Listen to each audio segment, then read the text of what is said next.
Hello, my friends. Welcome to the channel. Great to have you with us. Tesla are launching a Terafab AI chip factory project next week. And this is a pretty big deal. So what does this mean? Well, Musk has set a timer on what will be Tesla's most ambitious infrastructure project to date as per Not a Tesla app. Now, what are they talking about here? Well, Musk took to social media to announce the company's Terafab project launches in 7 days, so in a week. The post was very short. So what does this mean? Well, Tesla wants to fix its supply chain bottleneck. It's been a challenge to get artificial intelligence chips. It's a challenge that basically every company in the world is facing right now.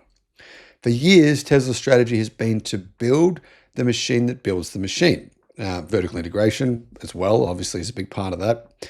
And we've seen this with the battery production in Giga Nevada and lithium refining in Texas.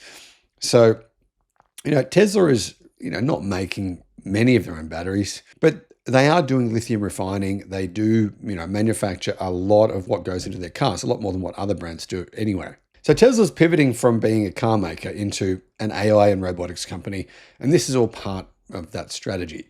Now, Tesla have also said, this is very interesting, you'll be able to use your car with this new company, which is called Macrohard. It's a play on the name Microsoft.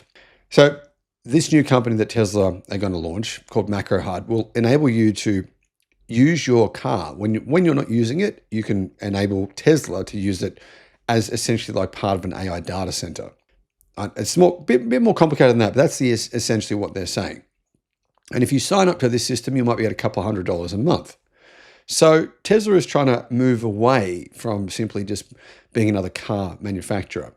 I'll talk about that concept in a video. It might sound a bit wild, but I actually think it's probably real, probably will happen. So during the company's 2025 shareholder meeting last fall, Musk talked about Tesla having a Terafab, and we haven't heard much about that since.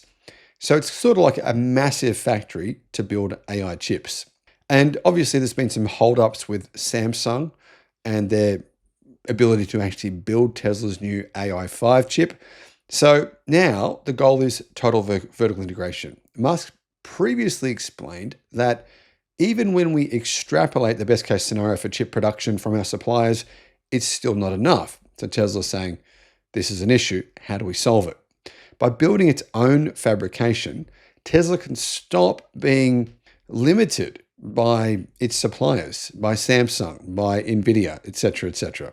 Now, Tesla's AI chips are meant to be not just the brains of the car, but also the ability to, drive you around, to improve, and like I said before, to connect to Tesla's Macrohard network.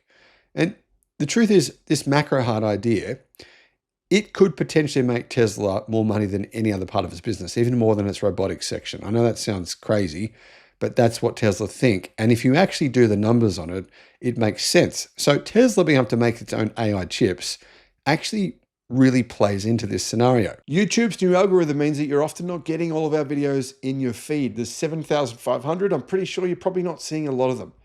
In the description, there is a link to our newsletter. Click on that and you can get an update every day of all the latest news in the electric car industry.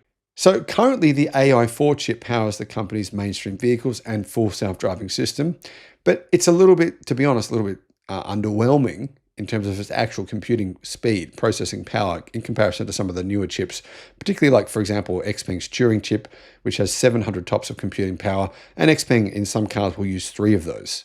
So the upcoming Cybercab robotaxis will be using this AI4 chip because I think primarily because of the delay with AI5. But Tesla is looking further ahead. And the company has finished designing its next-gen AI5 chip, which is expected to enter mass production in mid-2027.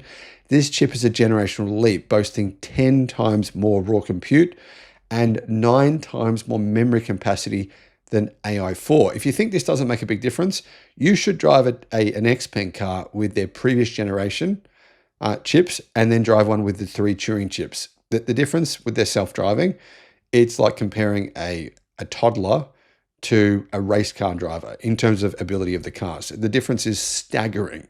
So I think this new chip from Tesla will have a huge, huge impact And it's not just for cars, these chips. It's also for Optimus humanoid robots, maybe for other things too. Following that, the AI6 chip is already part of a 16.5 billion production agreement with Samsung. Musk has theorized that an AI7 and AI8 could eventually be destined for space, powering orbital data centers managed by XAI and SpaceX. Need expert advice on what car to buy, what solar system to get, what home battery to get, or potentially for your business? You can get, guys, a one-on-one consultation directly with me, 60 minutes of tailored guidance. This might help you avoid making a huge mistake spending money when you shouldn't, or potentially save you a massive amount of money. Click the link in the description below because I can assist you, and why not? The link is in the description. Now, by the way, Tesla does now own part of SpaceX because of the merger with XAI and SpaceX. So these three companies now are very much tied at the hip. Building a chip factory, guys, from scratch is arguably the hardest technical challenge in the world, says Not a Tesla app. Now, I don't know if that's accurate, but it is definitely difficult. Currently, Tesla relies on a mix of partners. Samsung builds AI4, while the Taiwanese giant TSMC is slated to handle the first wave of AI5. Now, should mention as well, NVIDIA doesn't even build its own chips. A lot of people think they do, but they don't. They do what Apple does. They basically provide computer files to the factories in Taiwan, China, and elsewhere, and those factories then manufacture the chips for them. So this is quite a big deal because basically Tesla would go from being beholden to these companies to being ahead of them. Because, I mean, for example, if NVIDIA doesn't actually manufacture its own chips, like Apple doesn't manufacture its own products, basically sending computer files to overseas companies, it's a bit more complicated than that, but that's kind of the long and the short of it. Then Tesla, all of a sudden, if it's actually making its own chips, not just actually designing them and then sending these computer files overseas, then it suddenly has a lot more of its future in its own hands, a lot more of its own ability to actually decide its own success.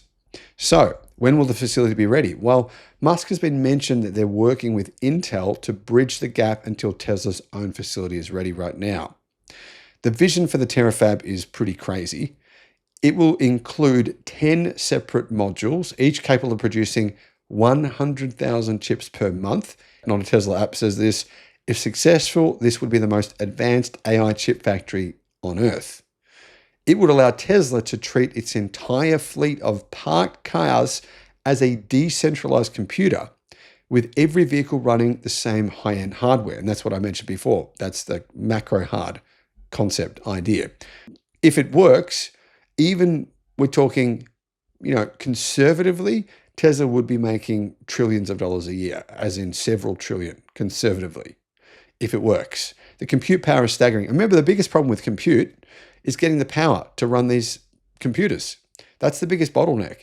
So Musk is talking about having space centers, data centers in space, because that would make power cheaper. Imagine the work behind all that. The easiest solution is just to have the cars and robots all around the world be the actual data centers. And when those robots and cars aren't being used, they work that way. And actually, it's a really good idea because then the power comes from people's homes. They're producing solar and they're storing it in their batteries.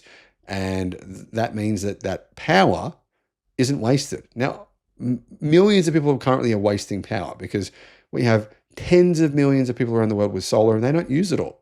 This would be a way that AI data centers could run using some of that power that's just not getting used. With the project's launch only a week away, we don't know what Tesla plans, where they plan to put this massive Terafab factory. We don't know really anything about it. I'm going to guess Tesla must have bought land somewhere, but no one knows where this is. If you do know, let me know, because I would like to know, because this is a pretty big deal. Guys, if Tesla can pull this off, it's bigger than full self-driving. It's wild.